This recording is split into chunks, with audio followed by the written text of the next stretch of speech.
Alright, it's quiet. I like that. I'm liking that. Now, here are 6 key events that laid the groundwork for the Vietnam War that we come to know and love from 1965 to 1975. But there are a couple of stuff in between, but let's get it. Now, the Vietnam War from 1955 to 1975, well, you would say 73 for the Americans, but 75 in total, was fought between Communist North Vietnam, backed by the Soviet Union and China and the Communist bloc, and South Vietnam, supported by the United States, Oceania, which is pretty much Australia and New Zealand, and NATO. The bloody conflict had its roots in French colonial rule and an independence movement driven by communist leader Ho Chi Minh. Vietnam was a battleground in the Cold War when the United States and the Soviet Union grappled for world domination and power. By the war's end, North and South Vietnam would be reunited, but at a great cost. Now, here are 6 events that led to the Vietnam War, or I guess what you would say America's entry into Vietnam, but pretty much the timeline of how America got to this point. But anyway, number 1, the collapse of French Indochina and the rise of Ho Chi Minh. Now, Vietnam became a French colony in 1877 with the founding of French Indochina, which included Tonkin, Annam, Cochin China, and Cambodia. Laos was later added in 1893. The French lost control of their colony briefly during World War II when Japanese troops occupied Vietnam.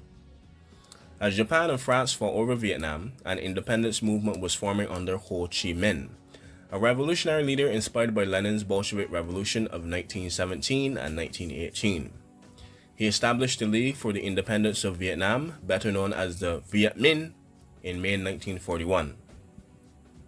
Ho Chi Minh declared Vietnam's independence from France on the 2nd of September 1945, just hours after Japan's surrender in World War II. When the French rejected his plans and was like, oui, that is pretty good with égalité, fraternité, and whatnot, but this is not Napoleon. Colony time, buddy. The Viet Minh resorted to guerrilla warfare to fight for an independent Vietnam. And fight they did, because the next one. Number 2, the Battle of Dien Bien Phu, Electric Boogaloo, Part 2. The conflict between the French and the Viet Minh came to a head at the decisive Battle of Dien Bien Phu, when after a 4-month siege, the French lost to the Viet Minh under the commander Voi Nguyen Giap, marking the end of French rule in Vietnam. Now, the question of who would rule Vietnam and how, ideologically, physically, and economically, drew the interest of the world superpowers. And the world superpowers at this point in 1954 was the United States and the Soviet Union, who watched the situation in Vietnam with growing unease but also great interest. Number 3, the 1954 Geneva Accords divides Vietnam. Yeah, nothing really funny here about the title, straight politics. Now, the Geneva Accords were signed in July of 1954 and split Vietnam at the 17th parallel. North Vietnam would be ruled by Ho Chi Minh and his communist government, and South Vietnam would be led by Emperor Bao Dai. An election was scheduled in 2 years' time to unify Vietnam, but the United States, fearful that the national election would lead to communist rule, whether legitimately or illegitimately, ensured that it never took place.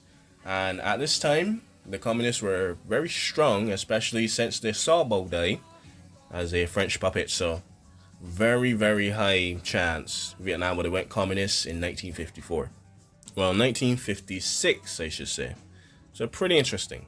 Anyway, the temporary division in the country at the 17th parallel into 2 ideologically opposed states meant that the civil conflict in Vietnam would collide full-scale with the East-West rivalry, said Lien Hang Thi Nue, Dorothy Borg Associate Professor in the history of the United States and East Asia at Columbia University. So, direct quote, so, it's something real, it has a little bit of oomph to it, but yeah, what she's pretty much trying to say is that when Vietnam was now coming into its own, it was immediately put on the East-West Cold War divide.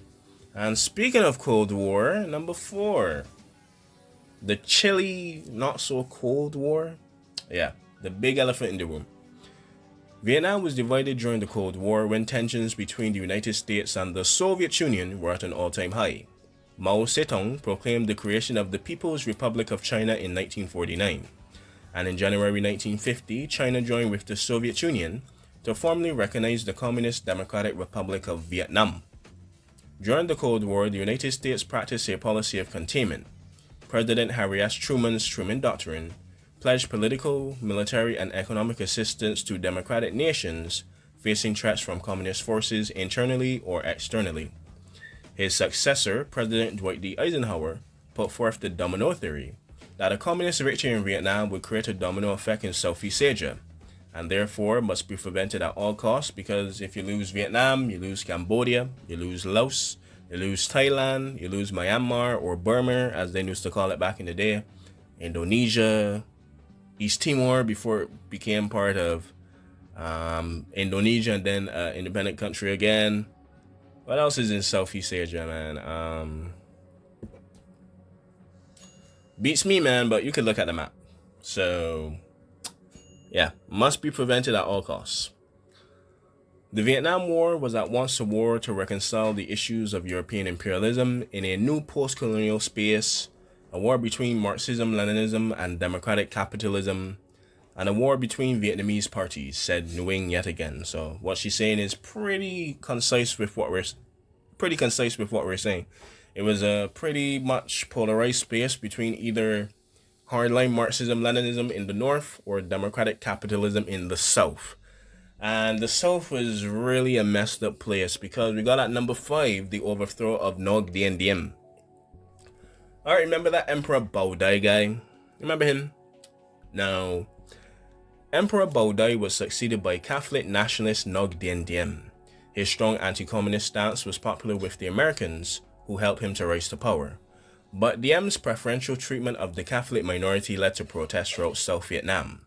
In May 1963, 8 Buddhist protesters were killed by government officials in Hue. And just a little demographic report, so you're getting 2 videos in one, a history video and a demographic video, and maybe even a theology video. Now, in Southeast Asia, the ruling principle of religion is more of a Confucius Buddhist kind of place, especially in Vietnam. And as you see in the paragraph, it is actually a Catholic minority from the French colonial holdover, right?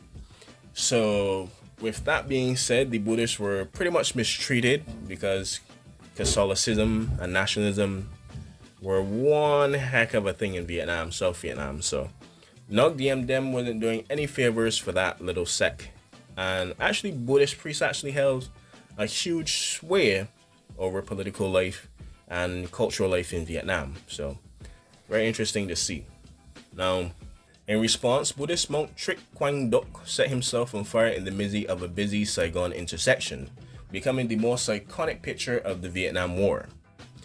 Other monks began to emulate themselves in what became known as the Buddhist Crisis of 1963. The United States lost confidence in Diem's ability to lead and keep the country non-communist, which was pretty much his biggest selling point. Now, that November, the United States backed a military coup in which Diem and his brother Ngoc Dien Nue, not Diem, was murdered. US President John F. Kennedy was actually assassinated less than 3 weeks later as well, so pretty eerie, boy, pretty eerie. The coup was followed by a chaotic succession of 12 different governments in South Vietnam between 1963 and 1965. But the chaos doesn't end in 1965, it does stabilize, but it gets worse and worse and worse until May 1975. So, yeah, especially in the last few days, there were actually like 5 presidents in the last 5 days of Vietnam. So, pretty interesting. I will cover that later. But with that being said, I'm feeling a bit tired, and I think this is the end of the video. So we're gonna go for a little swim. But what is this?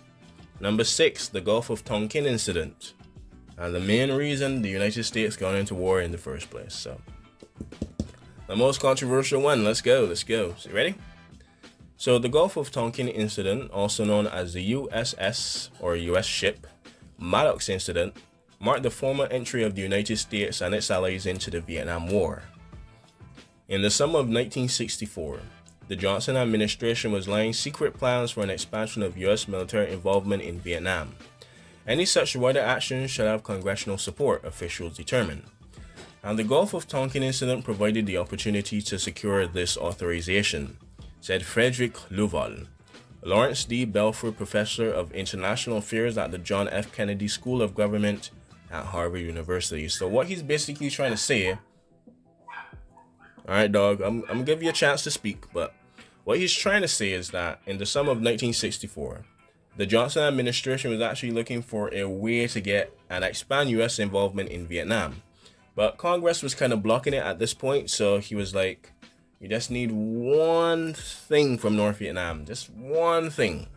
And that one thing was the Gulf of Tonkin incident. So on the 2nd of August 1964, the USS Maddox encountered 3 Soviet-built North Vietnamese torpedo boats in the Gulf of Tonkin. The Maddox fired what it described as a warning shot and warning shots and was met by torpedoes and machine gun fire. On the 4th of August, the US destroyer Turner Joy and the USS Maddox reported that they had been ambushed and hit. Though the Turner Joy's accounts has since been called into question by historians and called into question by governments and conspiracy theories and everything to this day, but what is clear is that the US and their allies in the Pacific, and even a couple of NATO allies that were just even given just regular support, fates were sealed. And with that, those are 6 reasons why the US got into Vietnam: the Gulf of Tonkin, the overthrow of Ngoc Dien Diem and the political situation in South Vietnam, the elephant in the room, the Cold War, the 1954 Geneva Accords that split Vietnam into 2, the Battle of Dien Bien Phu, which was the turning point for France to get the hell out of Dodge, and number 1, the collapse of French Indochina and the rise of Ho Chi Minh himself. Now with that being said, I hope you enjoyed, I hope you learned something, and until next time, these are 6 key reasons why you should subscribe, and if you don't follow them to a key, you'll be stuck in a quagmire of very uninteresting and very unfulfilling YouTube videos. I might come out with not subscribing to Emo Syndicate Syndrome.